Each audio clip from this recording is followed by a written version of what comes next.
How would you describe what is a good life for you, Robyn? I love to garden, and listening to you talk, and I've thought about this before too, is that, when we plant a seed, it's planted in darkness. It's buried and planted in darkness. And then it literally has to crack. And then from that, with water and sunlight and the nutrients from the soil, it grows and becomes this beautiful thing, flower, a plant, a vegetable, whatever it is in the garden. And that's what I would think it would be. And then, in that cycle, when it's done, it goes back into the soil and it supports whatever's going to come after it. And, to me, that's the cycle. So, my last words of wisdom would be, don't be afraid of the darkness. Maybe you are being buried to grow and become something that is going to blossom into something that you can't possibly foresee when you are in that darkness.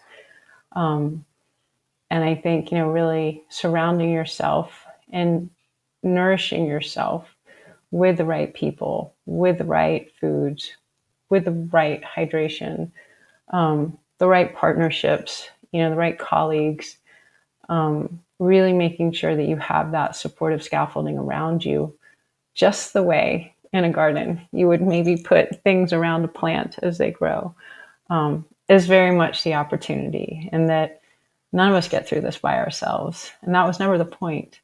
And it was never the point to be like anyone else. It is. The opportunity is to show up in your most authentic, truest way. Because to me, I think that's where you will have the greatest impact and be of the highest service. Well, I love this. There's something extremely comforting about this, with this kind of analogy of the seed and the darkness and being buried and it cracking in order to grow. I don't know. There's something about that, and just even I know even just your pursuit, but there's something almost very natural about how you're describing life and both the observations of our emotional weather at times, and then even just this process of growth as well. So I'll be taking so much from this conversation, Robyn, and just to say thank you so much for joining me here on the What is a Good Life podcast today. It's been a real pleasure.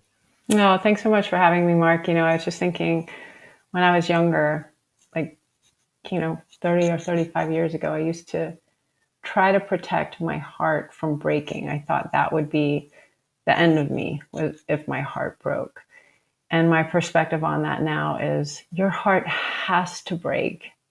It has to break to make room for everything that's meant to fit inside. And I really stand by that. I really, truly believe that the heartache that I was so afraid of when I was younger ended up being the thing that opened my heart to make room for everything that was meant to be inside. Thanks for watching the latest clip from the What is a Good Life podcast. My name's Mark McCartney. I'm the host of this podcast, and I'm also a coach based in Berlin. Over the last 2 years, I've interviewed over 150 people around this question, and I've distilled these findings, anecdotes, and experiences into both corporate workshops and one-on-one coaching programs. If you're a corporate looking to book a workshop for your next event, or you're a working professional in need of finding answers to some of the bigger questions in life, please direct message me below for a free 30-minute consultation.